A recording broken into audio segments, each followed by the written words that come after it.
Sahabat Kanal Budaya, kembali lagi bersama saya Arif di Rumah Budaya Nusantara Puspo Budoyo. Kali ini kita mau ngebahas soal topik yang sangat menarik dan lagi banyak diperbincangkan di sosial media juga. Tentang perpindahan ibu kota negara Indonesia dari DKI Jakarta ke Kalimantan Timur. Nah, kita akan bahas nih. Kita akan tanya pandangannya dari pendiri sekaligus pemilik dari Rumah Budaya Nusantara, Bapak Lulus Sumiarso. Nah, udah ada di sebelah saya. Halo, selamat sore Bapak. Selamat sore. Apa kabar Mas Pak? Sehat? Kabar baik, alhamdulillah sehat walafiat ya. Pak, saya tuh mau dengar pandangan Bapak nih ya soal perpindahan ibu kota negara Indonesia ini ya. Kan sempat rame, masih rame nih diperbincangkan Pak. Dan sebetulnya wacana ini kan sudah mulai ada dari zaman Bung Karno sampai akhirnya Pak Jokowi akhirnya menetapkan bahwa ini perpindahan ini ke Kalimantan Timur. Nah, ini kalau misalnya dikait-kaitkan dengan budaya, pandangan Bapak ini seperti apa sih Pak perpindahan ini? Tentunya kami menyampaikan pendapat kami dari sudut pandang budaya ya, karena dari sudut pandang yang lain-lain sudah dibahas oleh para ahlinya ya. Saya kira karena sudah diputuskan, betul sekali ya, pemikiran pemindahan ibu kota itu sudah muncul zaman Presiden pertama RI yaitu Bung Karno, kemudian berikutnya oleh Presiden yang kedua Pak Harto, ada rencana untuk dipindahkan ke Jonggol kalau nggak salah ya, dan berikutnya ada pemikiran tetap di Jakarta tapi dikembangkan pendukung-pendukungnya, dan terakhir sekali ini pada waktu kepemimpinan Pak Jokowi dipindahkan ke tempat yang baru di luar Jakarta, di luar Pulau Jawa, yaitu diputuskan di Kalimantan Timur. Saya kira ini sudah suatu keputusan, mari kita sikapi, kita semangati, kita tanda petik, kita gelurakan ya, keputusan ini supaya membawa manfaat yang sebesar-besarnya bagi masyarakat Indonesia. Jadi apa sih atmosfer baru gitu ya Pak? Atmosfer baru di tempat yang baru, karena kan ini di tempat yang baru ini katanya lebih banyak polusi juga lebih rendah gitu ya, tempatnya juga lebih ini ya, menarik gitu ya. Dengan suasana baru ya, saya budaya kira baru akan juga ya, Pak? Budaya baru ya. Sudah bukan budaya baru, budaya kita justru yang kemarin persoalkan itu, selama ini kita kan belum pernah punya kota yang murni dibangun oleh bangsa Indonesia sendiri ya. Banyak kan kota-kota itu peninggalan zaman masa lalu, baik masa sebelum perang maupun setelah penjajahan ya.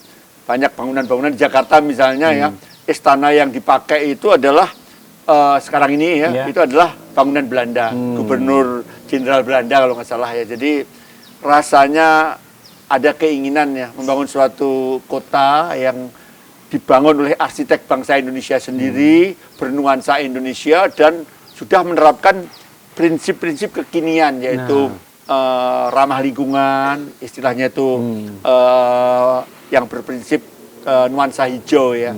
Hijau itu bukan hanya warnanya hijau, tapi nuansanya itu adalah rendah karbon ya. Rendah karbon itu sangat akrab dengan lingkungannya. Ya.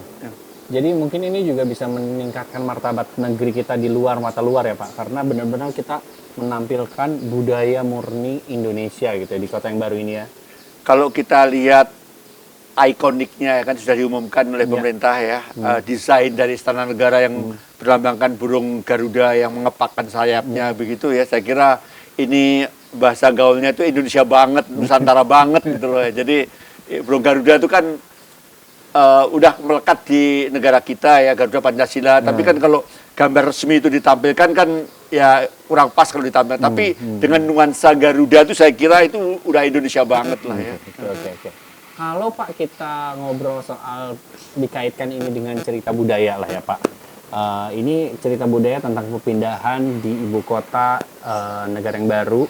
Kan sebetulnya Rumah Budaya Nusantara ini sempat membuat satu pagelaran Dan dengar-dengar nih cerita itu adalah memang sedikit hampir mirip dengan proses pemindahan ini ya. Jadi begini Mas Arief ya, jadi jujur kami sampaikan waktu itu kira-kira 6 bulan yang lalu kami juga mencoba membuat konten tentang penamaan ibu kota negara ya. Bagaimana beberapa nama kita usulkan ya, kita pancing begitu ya. Ternyata masukan yang banyak ya, banyak yang masuk dari ya. inputan dari netizen ya, netizen kami ya? memang tidak ini untuk record kami aja, kami tidak akan menyampaikan apa saja ya. Nanti karena sudah diumumkan jadi kita anggap aja ya ini sebagai masukan aja ke kami untuk pandangan masyarakat Indonesia. Ternyata itu antusias banget masyarakat, banyak yang mengirim dengan berbagai nama. Berarti ini pemindahan ibu kota itu kan secara tidak langsung kan ya disambut oleh masyarakat Dengan positif ya. Nah, dengan positif lah. Kami sebagai rumah budaya dan kebetulan sekali Mas Arief ya, tempat kami itu dulu namanya Sanggar Puspo Budoyo ya. Dan kira-kira sekitar 10 tahun yang lalu, karena Puspo Budoyo itu kan bernuansa Jawa gitu. Puspo itu bunga, Budoyo itu adalah budaya.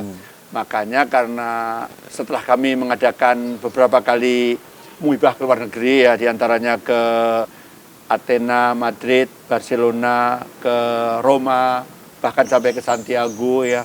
Ternyata banyak sekali tari-tarian kita itu tarian Nusantara yang digemari oleh masyarakat luar negeri, dan kami tidak menampilkan budaya Jawa saja. Akhirnya di situ atas permintaan Bapak Dubes yang akan kita hadiri, kita menampilkan aneka tari Nusantara. Jadi kita muncul tari Aceh, Saman dari Aceh, sampai tari Mambri dari Papua ya.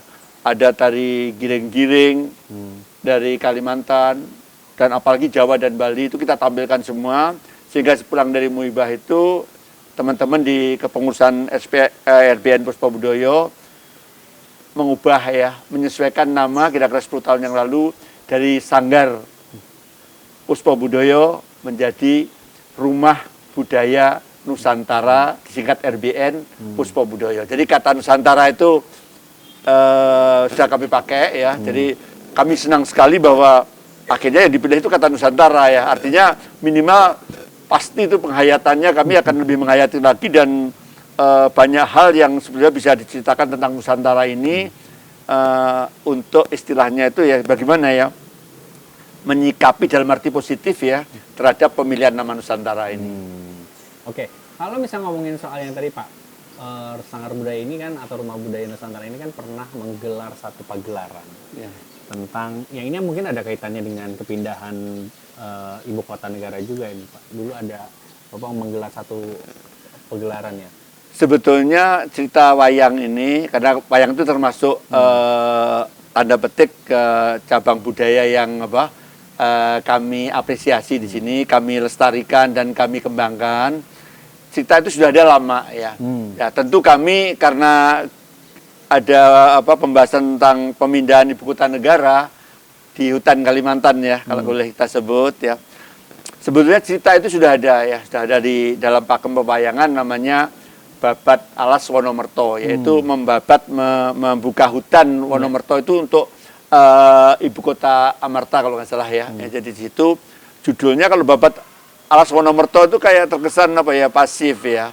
Makanya cerita yang sama itu kita labeli pada waktu itu ada di beberapa bulan yang lalu kita tayangkan, kita pentaskan di Sanggar ini dengan judul Pendowo Tandang ya. Pendowo Tandang itu ya artinya Pendowo, tandang itu artinya bekerja, berkarya, menandang. Tandang itu bukan dalam arti berkunjung, tapi tandang, nandangi itu bahasa Jawa artinya bekerja ya, berkarya. Jadi kita tunjukkan kerja nyata dari Pandowo itu setelah membuka hutan itu membangun ibu kota atau negara Amartapura ini ya menjadi suatu negara yang berwawasan ke depan. Nah, ini kan boleh dibilang mirip atau dimiripkan dengan kejadian yang sekarang.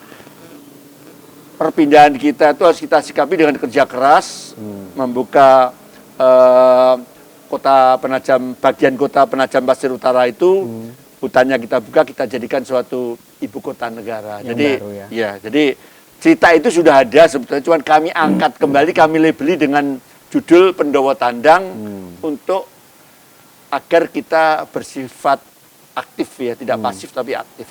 Dan menerima secara terbuka dan positif ya Pak, Iya, kepindahan ini iya, ya, gitu ya. Dan ternyata memang kelak di kemudian hari ya, Nah. di kemudian hari Amarta atau itu yang dipimpin oleh Pandawa Di ini cerita pewayangan itu. ya, itu menjadi negara maju dan suatu saat kemudian mengalahkan Hastina. Jadi diharapkan berarti kepindahan ibu kota negara ini bisa juga menjadi sesuatu yang maju ya Pak ya. betul, tentunya itu yang kalau kita dengar keterangan-keterangan dari para pejabat atau Bapak Presiden sendiri ya, memang ibu kota ini tidak sekedar memindahkan kota, tapi memindahkan budaya ya.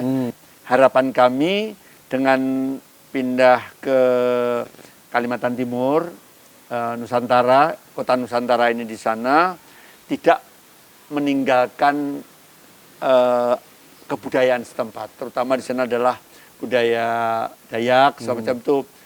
Jangan sampai seperti yang terjadi di Jakarta. Jadi bagaimana memikirkan ini ya. Nah, kami juga itu merupakan terus terang ya PR kami juga ya. Tugas kita bareng lah ya, Pak ya. Bareng, dan apalagi kami sudah mengklaim diri kami sebagai rumah budaya Nusantara ya. Nusantara di sana ya, kami ikut memikirkan bagaimana secara langsung atau tidak langsung menjaga jangan sampai budaya Dayak ini artinya terpinggirkan. Betul. Kalau bisa nanti ya itu tadi misalnya tari Puspa Nusantara kami itu kami lengkapi lagi dengan nuansa Dayak yang agak dominan begitu, supaya betul-betul misalnya ini dinyanyikan atau ditarikan, inilah spirit kota Nusantara ini. Karena nama kotanya adalah Nusantara dan nama sanggar kami ini ya, pusat kami ini namanya Rumah Budaya Nusantara Puspo Budoyo ya. Tentunya sesama menyandang nama Nusantara tidak boleh saling mengganggu, tapi harus justru saling mendukung ya, saling menguatkan, bersinergi. Kami berkomitmen ya, quote unquote mengembangkan kenusantaraan di dalam paling tidak seni tari ini untuk mendukung keberadaan dari ibu kota negara, kota Nusantara. Mudah-mudahan ini bisa menjadi salah satu salah satu harapan yang bisa terwujud lah ya. Jadi terima kasih untuk perhatiannya di episode kita kali ini, dan jangan lupa akan ada kejutan di episode selanjutnya. Tadi Pak Lulu sudah cerita. Dan buat sahabat Kanal Budaya yang mau kasih pendapat, sharing, bisa ngetik di kolom komen ya. Dan jangan lupa like, comment, and share, dan subscribe channel Kanal Budaya TV ini. Terima kasih.